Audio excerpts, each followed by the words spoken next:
sir. Welcome to the show. Hey, thank you very much. I'm glad to finally get on here. Yes, it has been a while, and we have been trying to fight to get him on here. What was going on in your life that, pretty much pushed you to that point? Okay. Well, it goes back to my childhood, to my first paranormal experience. I got knocked down at a lake by something. I'm peeing in a bush. Instead of walking all the way up to the bathroom, I walk over to a bush. I'm sitting there doing my thing, and the next thing I know, I see something shimmering over here, and the next thing I know, I'm knocked on my tail. That night, we had my bedroom, a bathroom with two doors, and my parents' bedroom. So you could go from one bedroom to the next, through the bathroom. Big closet in there. That's where the chimney was. Mom put me to bed. I was still awake. All of a sudden, those closet doors just exploded open. The chimney exploded, and there's this skeleton type thing trying to crawl out of the brick rubble. I'm about 6 years old. I'm scared crapless. I'll try to watch my language. It's a paranormal thing. Go ahead. Screaming for mom. She walks right through this thing. Doesn't see it. Doesn't hear it. I'm freaking out. I can't talk. I got no voice. She finally just tells me there's nothing there. Go back to bed. Well, what does a 6-year-old do? He crawls under them covers. Issues ever since then. I'll get back to this in a little bit. Okay. In that house, we had something up in the attic. My sisters, they saw and felt it too. Something in the basement. Pretty much any house that we moved into, especially after I moved out of mom's, was haunted. We dealt with this with my first wife, with my girlfriend after that, with my current wife. It was just an ongoing. It always started out little noise, hear a whisper, keys not where you put them. I'm gonna go here. Your 10mm socket's gone. Little things, and then it would escalate, and before you know it, you're getting your tail ripped off, or you're doing the ripping because the pen that's on the table, it's not there anymore, and you're at each other's throats, and you don't know why. And the more, the longer we were there, the worse it got. So what do? You move. Well, you'd move. Right. It would start all over again. Just a little here, a little there, escalate. It was with my current wife, Shannon, living in Beatrice. It's about 13 miles north of Wymore, where I live now. In the same house I lived with my girlfriend and then my first wife in. Again, things started escalating. I started watching paranormal shows on TV. I got some teams down to, investigate the place. Nationally, we got evidence, doorknob turning, door opening by itself, EVP, stuff like that. But nobody could figure out why it was happening and what it was. They only went to so far, and then they couldn't go any farther. Yeah. Okay. I started watching the paranormal shows, and Dead Files caught my eye. It's like, I need to talk to her. And so I started doing the emails. I started making the phone calls.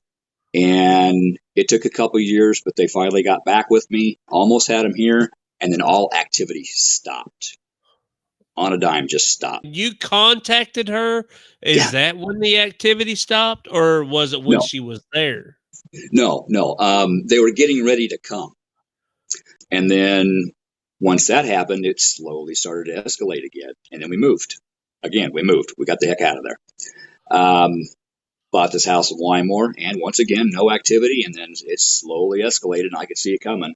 So I reached out to her. So, this was a 4 or 5 year span of trying to get, Amy and Steve and the Dead Files here. Amy finally saw, once they got here, what the real issue was. So, in other words, whatever was going on, it was following you. It was something that was with you. That right there, something that was with me. But not only with me, inside me, in here, sitting at the table in my living room doing the reveal. Right. Shannon and I were sitting there. Amy comes down the stairs, and the look on her face, it was a look of horror as soon as she looked at me. She knew right then and there. She was actually on the phone underneath the table texting somebody right then and there, says, "You need to get up here now." And does his interview. Yep. So tell us a little bit about that interview that you have with Steve. Okay. Nice guy. Nice guy. Loved the heck out of him. We sat and watched the Steelers game on my couch when he was here. Awesome guy. But he's very thorough at what he does. He wants to verify that they should be here. He wants to make sure we're not crazy. Right. He wants to make sure that there's enough evidence, for them to go ahead and, have Amy do her walk. He wants, clues on history to the house, so he knows where to start digging. Very thorough. Really did his job. Right. Steve actually that upfront with everything that goes on. Oh yeah. So he's not, no joking kind of, hey, if this is, bullshit. He thinks you're bullshitting him, he'll say, he'll let you know. He's like, now wait, how can that be? He will question you. Right. He wants the truth from people. Because Right. in order to help somebody, they have to have the truth. Right. You didn't see Amy till when? Not till the night of the reveal. Not till she walked down the stairs. All right. So when she came, Steve exit and Amy started her inside the house and doing her investigation. Okay. Like we said before, Steve come down. We went through every part of the house. Asked me questions about every part of the house. What happens here? What happens there? What happens to me? What happens to other people? He did that with Shannon. Did that to some witnesses that had paranormal activity happen to them, here in the home. Hit every part of the house, basement, attic, bedrooms, dining room, living room, everywhere. Kitchen, we took every room separately. He wanted the whole story. So he did all that. Then they go off and, he does his investigative work elsewhere. Does his book digging. In the meantime, we hang out and wait. When Amy comes to do her walk, we went to a motel to stay. Interesting fact, I was so upset that night that I actually blocked her twice from reading. She had to stop, take a break, recalibrate herself, and start going again. So she had a difficult time reading here. A lot going on. So once she got that done, she left. We got to come back. They came down, did some more filming, and then it was the time for the reveal. Amy's very picky about her tables. She didn't like our table because it sat too high, so they had to go buy their own table. Set that up in the living room. Me and Shannon, we weren't allowed to see her before the reveal. Oh, really? No, yeah, we were not allowed to see her before the reveal. Oh, wow. So we're down here, with Steve while they're setting everything up, getting the camera set, getting the lighting right. And then we sat down at the table, and then, they went up and got her. Like I said, when she came down the stairs, the look on her face, it scared the hell out of me. Okay, what was the first thought in your head when you seen her face? Oh, shit. Literally. I'll be honest. One of the main things was we're finally going to get some help. We're finally going to get an answer as to what is going on in these houses, in our lives. Right. We're finally going to get some peace. That's the main thing. But, we had waited for so long. And then once we finally got it verified they were coming, we had to wait, for scheduling issues. Right. Then they finally got here. And, it's a week-long process. We had to keep the public from knowing they were filming here. That was not easy. This is a very small town. Yes. And, the whole time, the time is going so fast, but yet it's just dragging so slow because you want those answers. You want to get this done. You want help. You want to be free. Right. And it's, even then after the reveal and they told me what, they found, which made a lot of sense from what we had going on here. Then there was the wait for getting the help here. And Right. I just happened to notice, one of the men who came and helped us, Steve Smith of the Spirit Mechanics, is watching tonight. Hi, Steve. Right. What's your thoughts and your feelings as you was sitting there waiting for that reveal? I was crapping my pants. I was thinking, oh, she didn't find nothing. They're gonna think I'm crazy again. I'm an overthinker. If Right. you can think something, I'm gonna think it. Every scenario imaginable flashed through my head all at the same time. One of the main things we were worried about is keeping the house. And I think that was my Right. main thought was I'm staying in this house. I was very adamant about that, very stubborn about that. Right. And I was given a very hard time about that by both Steve and Amy. Oh, But really?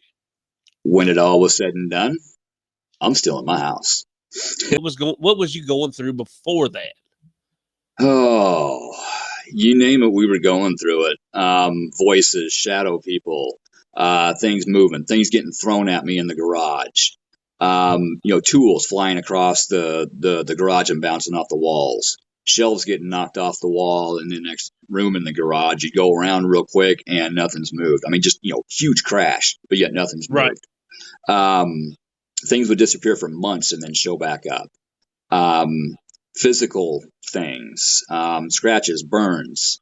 I was laying. I just got into bed one night, and my dog started barking, Right. and I've never heard her bark like this. And I was just, I just gotten up on my elbow to get out of bed, and I was going to go check on her. And the next thing, the biggest, blackest thing I've ever seen comes rushing up the stairs, knocks me back into my bed. And sorry, I'm seeing this happening again as I'm talking. It's freaking me out. Right. Just literally knocked the crap out of me in bed. I couldn't breathe. I couldn't move. I finally got my arm free and swung through it, and it just vanished. And then 2 weeks later, again, I had just gotten into bed. It grabbed me, drugged me down the stairs, and threw me on my living room floor. It was pretty nasty in here. Oh, wow. Yeah. Just to have that rush up on you like it did and, put you back in the bed, like you said, and have to throw your arm through it. That would, oh, wow. Yeah, it wasn't pretty. But I think the thing that got me most was things I couldn't remember, missing time. Oh, wow. Shannon had done my eyes would go black. I'd go off into a rage, and I wouldn't remember it. That happened a number of times, and not just here at this home. Throughout my lifetime. Oh, really? Since the Spirit Mechanics came up and we took care of things, no more. That's done. All right. But losing Wow. control of my own thoughts, my words, what I hear, and my actions, that is what really scared me the most. Yeah. I've really thought about this, and I've talked to some people about this. Serial killers. Oh, What wow. goes on inside their head, okay? A lot of them say they were possessed. A snap of fingers like that, there it is, and you got to fight that off.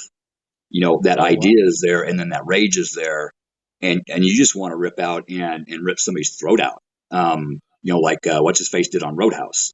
But you have to keep yourself from doing that so you don't go to prison. It's not an easy altercation to overcome. How did you keep yourself from doing that? It wasn't easy. I really don't know, actually. That's something I guess I really haven't figured out yet. Figured out, the more I can get out about this, the more I can get out to the public. There might be somebody sitting in your audience right now going through the same thing and hearing me tell my story. They might just get enough gall up to make that phone call to get some help. So tell us what's going through your head and when she starts revealing what's going on in your home.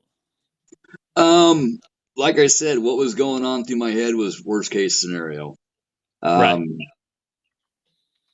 you know, what was here? How bad was it? How big was it? Was it demon? Was it ghost? Was it, this? Was it that? Was it human? Was it non-human? I mean, I had all this stuff running through my head. Um, and then, she's going through her spiel. Steve's going through his, and, their info's jiving. We found out that this property has been a funeral home twice. Oh shit. Um, yep. Um, Oh wow. we're pretty sure there was a home or a building here before this house was built, and that was one time. And then in this house itself, they estimated probably 1,500 people came through here. Oh wow. Yeah. So that was some interesting information to take in. We saw, Amy's drawing. Right. That was kind of hard to take, but I mean, she hit. She gives you a resolution. How how did that make you feel? Oh, when she told us what we needed to do, Yes. relieved. I finally knew Yes. what I had to do in order to get free of this stuff. That was one of the biggest reliefs I've had in my life. I mean, the world was lifted off my shoulders. I'm like, yeah, we're gonna be all right. Um, Right. but like I said, it wasn't over yet. I still Right. had a period of time before the help got here. Um, Right.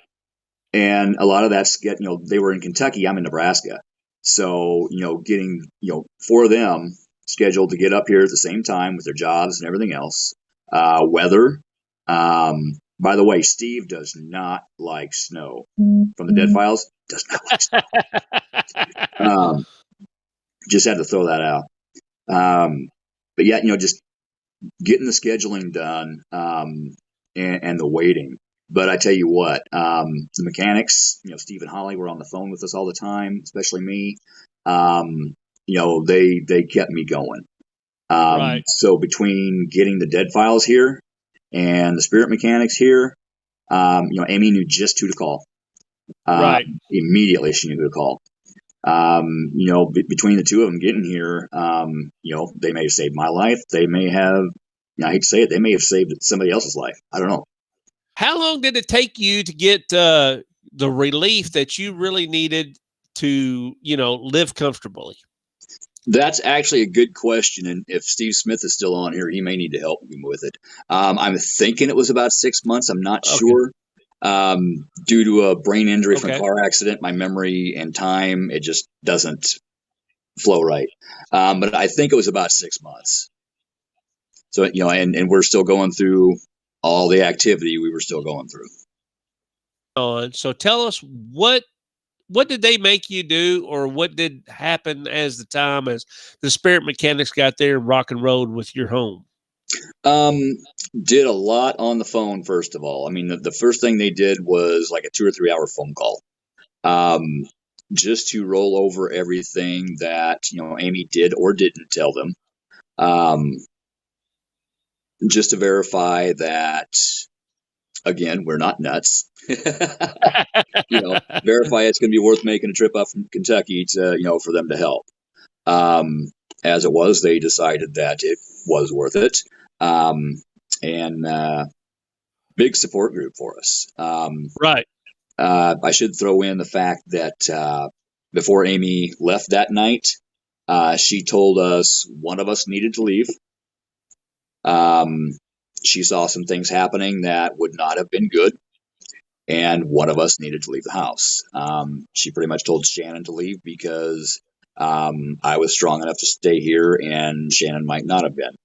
Oh So wow. she moved in with some friends. I stayed here, and by grace of God, we got through it. With Right. help from mechanics and everything. Um, but it wasn't easy being here by myself with all this going on. So it continuously went on as you were still there. Oh, absolutely. Oh, Yeah, wow. right up until the night they got here. Um, I could feel them the closer they got. I started getting more irritated and more angry. And when Really? Steve came on, yeah, when Steve came up and knocked on that door, I opened it. And the first thing I wanted to do was knock his head off. I wanted to knock him in the middle of the street, and I've never met him before. But instead of doing that, I told him that. But that wasn't you. That was what No, was in the house that was what was in me. with you. So Yep. tell us the process that was going on with them. Um, they got here, introduced themselves naturally, kind of explained what they did, how they do it. My paranormal team at the time, they were nice enough to allow them to be here to help learn Right. and to help in the process. Um, so we started, I believe, in the attic where there was a Really? race. Yeah. And I got to take part in, well, rather large part in getting rid of that entity. Um, Then there were, I think, three other human individuals that crossed. One did not want to go. Really? Mhm. um, Actually, there were two more though that went when the window opened. The two little girls. No, just one. Excuse me. Um, and the details of that night are kind of fuzzy. I mean, it took a little bit of work to get this thing out. I mean, I had to fight. Another teammate had to help me fight. Energetically help me. Right. I had to push just as much as he had to pull. It was a very exhausting experience. Right. I felt totally different and totally at peace afterwards. Um, Really? yep. And as a matter of fact, that very night I went upstairs and I took my bedroom back. I had moved out of my bedroom because of a very large portal in there and about getting sucked through a mirror. Forgot to mention that. And I went up that night and I took my bedroom back. I know it might not sound like that big a deal, but it was a very big deal to me. Great. Thank you so much. That's the whole thing about it is where I agree with you 100%. You only have your limitations. You're only going to be able to go so far as an investigator. Please let somebody Yep. else that's been there do more. Yep. Uh, Exactly. all right, guys, we have things coming up next week. Hopefully they get in contact with me. But as soon as we can, we will be posting what's going on. I want to thank Keith Ottersburg. He is season 10, episode 11 of Dead Files. Thank you, my brother. It's been a long time coming. I do appreciate it. We do want to Good. thank the spirit mechanics that's helped you out and was able to keep you sane and going on in this situation. I've actually met them. If you guys haven't met them, please, you need to get in contact with them and meet these guys if you just want to talk to them. Yeah. But love you, Keith. Love you, Spirit Mechanics. Love my people on here. Thank you so much. And we shall be back next week. Hopefully, if I could get somebody that comes on here. I've got somebody, but I'm waiting for the okay on it. No, sorry. Had a deep burp there. Hope you all didn't hear that. But love you guys. And always and forever, stay spooky, my friends. Woo!